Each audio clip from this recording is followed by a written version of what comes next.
solutions for human beings.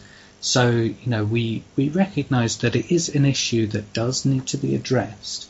And as a culture, we've created different means to punish said individuals, even though I'd say the main slip-up of the whole sort of punishment paradigm has been to ignore the causality, ignore the fact that we are social creatures. We learn socially. There's two main different ways that we learn. One is through first-hand experience, and the second is through second-hand experience or social learning. So, as you said, if I hadn't personally experienced it, then I wouldn't be able to fully grasp it, unless, I've experienced a parallel one. But it's something that keeps going round and round and round, and because we've got these established, set in our ways, sort of ways of thinking, we sort of disregard it and think, oh well, someone else will sort out that problem. Someone else will come up with a solution, but it's not my job to think about that sort of thing. It's beyond me. I get these kinds of responses all the time from people when, like, say for example, like posts on Facebook come up where like there's a picture that someone's put up of a seal that's been skinned alive, or or a police beating, or there was a video where these sheep were actually being slammed all over the place so that they skin their wool. It's like, what? It was a horrifying video. It was a bunch of guys taking the animals and actually slamming their bodies on the ground repeatedly in all kinds of manners, or stomping on them. Like, what? Why would you do that? Well, I'd say mainly the justification they use is that it's the same. It's really the same justification that you used to punch the fridge door.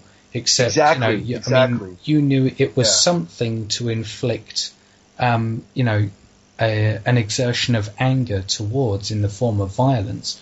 The only thing is, with these particular individuals, they're either completely unaware that this is an actual thinking, feeling creature, and thus it will suffer as a result of this. Either that, or they're full in the knowledge that it will suffer, and they do it because it will suffer. And that's a real, that sort of pertains to a real issue in terms of violent thinking in a culture, that people do it because, for most morally correct people, the knowledge that an action will cause harm is taken as an incentive not to do it. But for these people, some of these people, I guess, it is an incentive to do it. And I think that does allude to how violence has really twisted us up as a culture as a whole. Because not to say that everyone or the vast majority of people in our culture are overtly violent, but we are all experiencing violence, and even in subtle ways we are outputting violence. Some of it is a sort of understandable reaction, like, so for example, the norepinephrine response that a person has when presented with a conflicting idea that revises a belief that they have. They will, it's the response is kind of like a way to protect a worldview that you have, because obviously worldviews and beliefs are ways that we've used to navigate this world. And when that gets fucked with, we kind of say, no, this kind of way of thinking this way of thinking has helped me up until now. I've got along so far without it. How dare you make me have to rethink it? So, there's even that sort of, violence in our culture. Well, that's just like saying to somebody, dude, put the cereal in that area, and you walk away, you come back, it's in the next slot over. Like, even that's violent. It's resistance, Yeah. But like, kids do that with their little toys. If they get upset about not wanting to do something, they'll do something a different color, or like if they're told to do like multiple colors, they may do one solid color as resistance. It's a passive aggression. It's passive violence, basically. And if anybody says they're a pacifist, I have to question that. Yeah. Because in some way you're going to be frustrated, and it doesn't mean you're physically violent or verbally. You just might do something that's challenging somebody against them in a way that you're frustrated, and you might do it like that. It's just, so pacifism, in the sense of physical violence, I can see that. But if you say you're a pacifist, period, I challenge that. It's like you could become violent in some way out of your control. So, yeah, I myself, many times in the last 5 years or so, I have actually claimed to be a pacifist, and I haven't. I've mainly meant that in terms of that I'm working towards as much of a non-violent attitude as possible, and a non-violent sort of value system as possible. But I sort of, it's almost like the pacifism is like a placeholder term that we use, sort of like, someone says, I'm a good person. But obviously they can't say that they're 100% good, because there are choices they've made in their life that weren't exactly completely wise. So they can't sort of make that claim. So yeah, in that sense, I put my hand up and say, I'm guilty for calling myself a pacifist and not being 100% passive in that sense, like passive being, because really I was using that as a substitute for peaceful, Well, I think there's a difference between being passive and being a pacifist. A pacifist, you prevent yourself from doing pretty much anything in the terms of violence, whereas being passive, you can still be violent, but you do it passively. You're not doing it directly. You're going. Yeah. That's the way I see it. So passive makes more sense. Like, if people, and that's the other thing too about our violence. There's communication issues, which we take things into absolutes when things are actually in a progressive level, or proportional. What's the term? Probability, a probable way. Whereas, you might have the probability being very high to do something, but it's not absolute. It's not guaranteed. There's always that small bit which you might not, you might end up in for that moment, So, I don't look. It's just like free will and anything else. It's how free are you, or how religious are you? How violent are you? There's probability, not absolutes, and it changes all the time. There's all fluctuations of things. So the sad part is there really is no absolutes, and it's hard to see that, because if there were absolutes, there wouldn't be transitions. That is true. That is true. Sorry, you were going to say? No, go ahead. Well, yeah, it is true that we live in an emergent universe, because always because that's everything. Absolute. yeah. It's like what I think it was in one of the episodes of Culture in Decline. He said that change, change paradoxically is the only constant. Mm-hmm. And because we live in a world, we could say world or universe or whatever, but really it's an existence. We're living in an existence that where the parameters are always changing, so that in order to navigate that effectively, our behaviors, our values, our methods, and all that, our ways of living, they also need to change as well. And that's it's almost like a stubborn child that doesn't want to walk. The parent is sort of like trying to pull them, and then the child sort of like, stops, and there's a lag between when the child stops and when both of those human beings are at full arm's length, because there's that sort of like lag period. And it's like the child is our social and economic structures, and the parent moving forward is just the force of nature. And it's sort of like it's gone way, way, way ahead of us, and we're sort of like still we may have like the few begrudging steps forward, because the pull of that parent is so strong anyway, and it is a constant force. But in order for that issue to be resolved, then the child needs to move. The child needs to start moving forward and not resisting that change. That's a temporary relief, but that doesn't completely solve the problem. It's just one of a few ways to help relieve the pressure. Yeah. Yeah, and what's nice about that's an outlet, because what's nice about that gives a child a chance, the opportunity to actually meet people that can help reduce that. That's basically a small kind of post-traumatic stress disorder, type of deal. It's post-traumatic stress, and they need to now work it out, which is called post-traumatic growth. There is such a thing.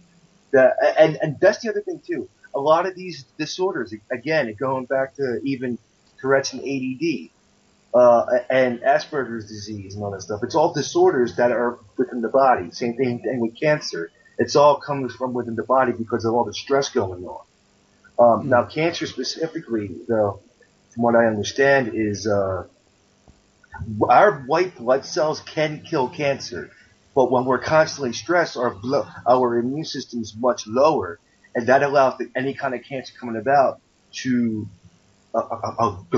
go rampant throughout your body. And the longer you're stressed, the more likely you'll have it, and the less likely your body will be able to kill it.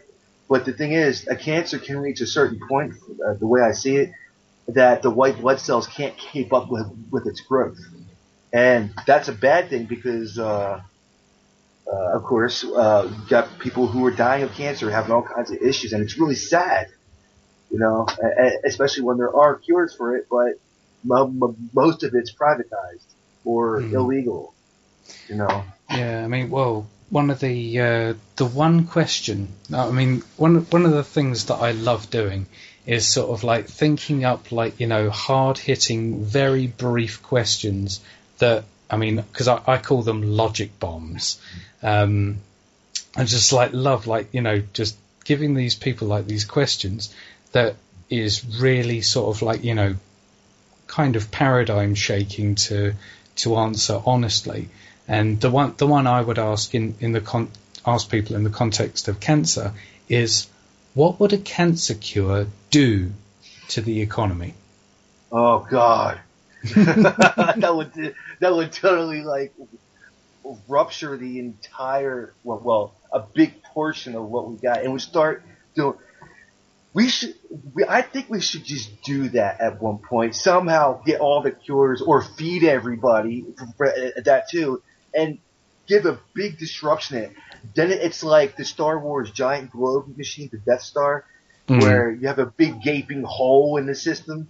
Yeah, that's kind of like what that would do, a big gaping hole. And that's enough of a hole where everybody else can go in and start breaking it down more, or rebuilding it depending on who's giving resistance or not, But it's really interesting. That would, if you cured every cancer, every disease all at once, goodbye medical industry. Yeah, exactly. I mean, goodbye one problem. yeah, I mean, really, the only response people have when I ask them that question, because, I mean, I try as much as I can whenever I ask this question to be in, like, face to face, because, like, over the internet, it's extremely easy to be evasive when someone's actually presenting you with honest questions. It's very easy to just dishonestly spin away. But the only really real response I get from people when I ask that is, oh, well, those doctors will just like move on to another problem. And if you only think about that for about 5 seconds, then you're like, that seems to have answered. That seems to have answered the question, really, doesn't it? Yep.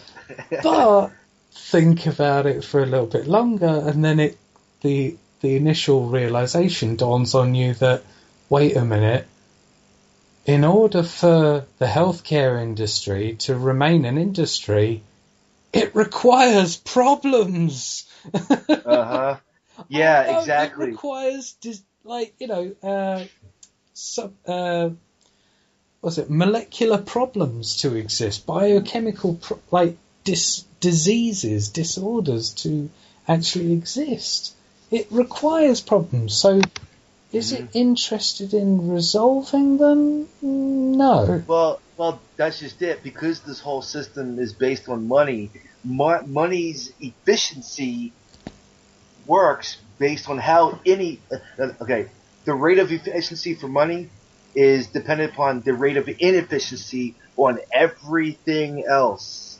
That includes extended wars. That includes how many sick people there are, how many people are in prison, which they need at least anywhere between 80 to 100% filled to keep the prison up and have funding, which is like, what? That's a mind fuck.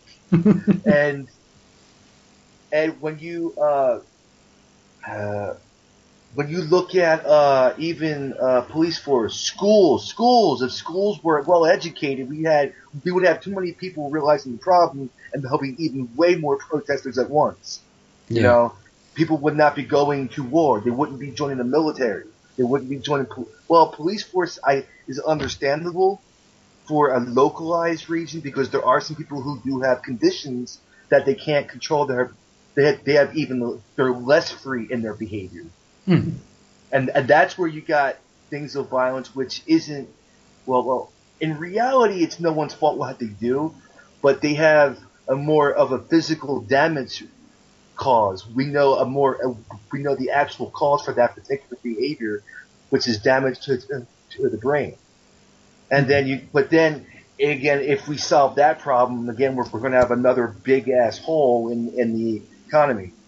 It's a bunch of bubbles that are starting to burst.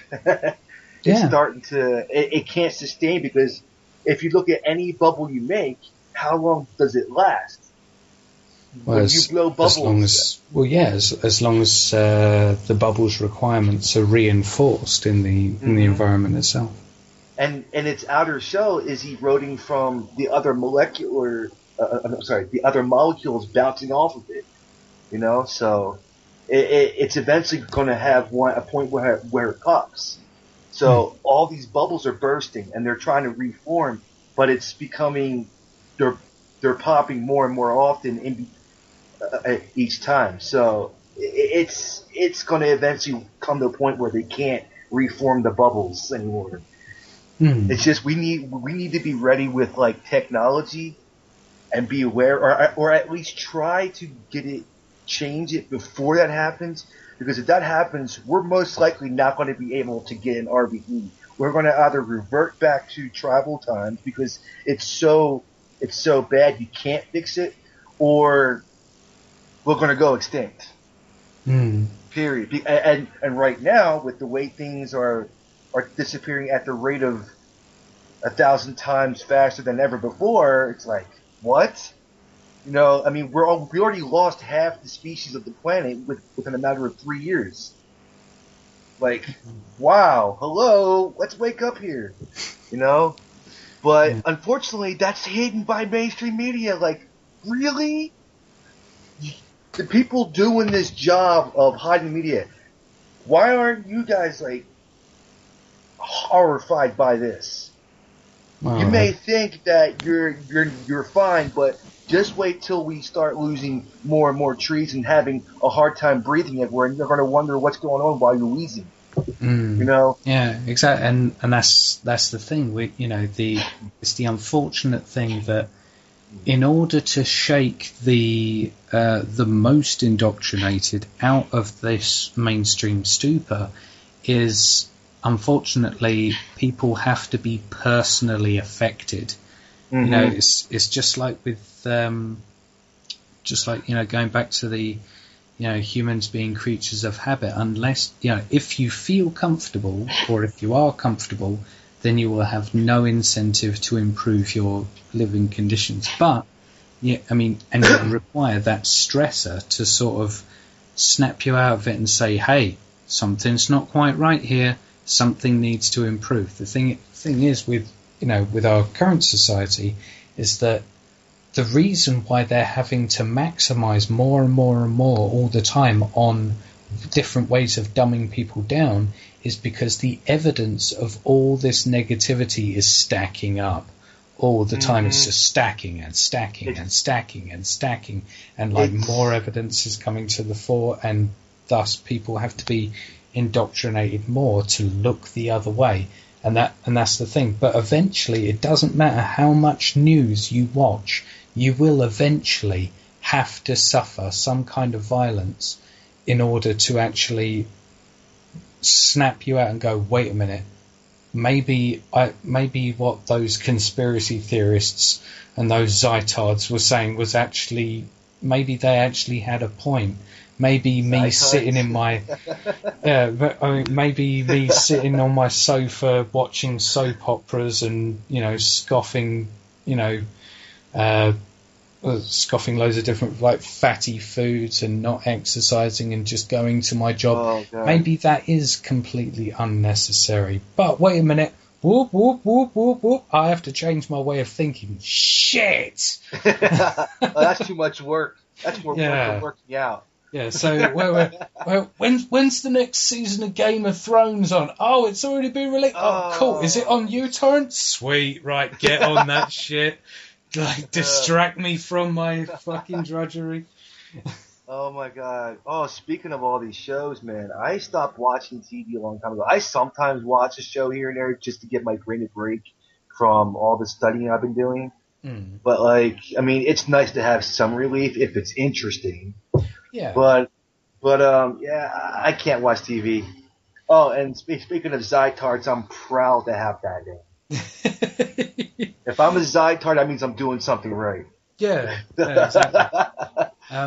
But there's a couple of there's quite a few different series of stuff on TV, which thanks to the modern innovations of internet media, then you can enjoy these kinds of things without having to subject yourself to advertisements and stuff like that. Things like Star Trek, especially Star Trek The Next Generation, because it's almost like each episode, it deals with either one or several sort of like thought experiments or moral dilemmas, and it doesn't show you the right way to go about it. It does allude to the wrong ways to go about it. It's corporate business though, still, so that's why it's not going to. Yeah, it is in a sense, but that's why maintaining the vision of Gene Roddenberry as much as possible was the brilliant thing about most Star Trek series. The J.J. Abrams recent films, they're good in terms of a general sort of like a sci-fi film, but when it comes to Star Trek and the ideology behind Star Trek, it's not there. Doesn't completely follow. But why was I bringing this up? Star Trek. Oh yeah. yeah, there are different things on TV which do actually stretch intelligence. I mean, the one series that I recently got through and that I would recommend for anyone to watch is Battlestar Galactica, the reimagined series. That is very much like Star Trek in the sense that there are a lot of thematic storylines where a lot of different issues are explored. But Battlestar Galactica gets very dark from one point. The idea of infanticide, the idea of rape, abuse, the real really hard hitting topics. They're also explored in this sort of thing, and it's just fantastic how it's put together. But no, I mean, when it comes to TV, yes, it is largely a tool for habitation, as it were. I mean, Bill Hicks used to call TV Lucifer's dream box. That's what he called it, Lucifer's dream box. And it is kind of true, because it is a brilliant tool to dumb down the masses. But I wouldn't say that TV is a lost cause, because there are some things that sort of sneak through. Interestingly enough, when it comes to like Luciferianism or Satanism, I actually looked up the term Satan, and it has nothing to do with devils or demons. No. It actually has to do with, I think, it's similar to calling somebody like a serf or a slave or something. It's similar to that. But the context, I think, is used differently, though. I mean, it's referring to animals or lower people. That's according to the definition I saw. Oh. So. Yeah, I mean, there's. I looked it up a few years ago and just realised. I think it was. I'll probably butcher this sort of like paraphrasing, but it's something about the. It's kind of like the idea of hedonism, and the idea that it's the self and the individual's desires that are more important. So you need to respect those desires by fulfilling them. And in a sense, it's like the person themselves, they are a god in that respect. But it's not really necessary. I mean, even to have that idea, it's just like self-love. That could cover it, I think. Yeah, well, that explanation we just had about the self being more important is the epitome of solipsism. Yeah, I mean, it bleeds into it. It bleeds into so much. Yeah, it's just I had like 3 other things I wanted to say and I forgot them already. If they're important enough, they'll come back to you. They are. It's just unfortunately sometimes I'm like wrapped into what you're actually saying, and then I'm like, oh, I forgot what I said. But yeah, it's just this. Where was I going with this? I know what. Let's go to the next point. Yeah. Well, I mean, this was where I was going to sort of like bring a resolution to this sort of thing, because we've discussed a lot of origin points of violence, different ways that it manifests, different attitudes towards it, the different forms of violence. So and also some of the ways that the immature ways that we've created to manage it. Well, I mean, we can always do a part 2. That's possible. But I would say, apart from because we kind of have touched on this earlier with your proposition of nudism or naturism, as it's also known, as a means to resolve violence. But would you say that there are other ways that we can actually use to not just prevent violence, because naturism is a way to Yeah, it's a way to create exactly. social and environmental conditions that are preventative towards violence. But how would you say, because we've got billions and billions of people on this planet that are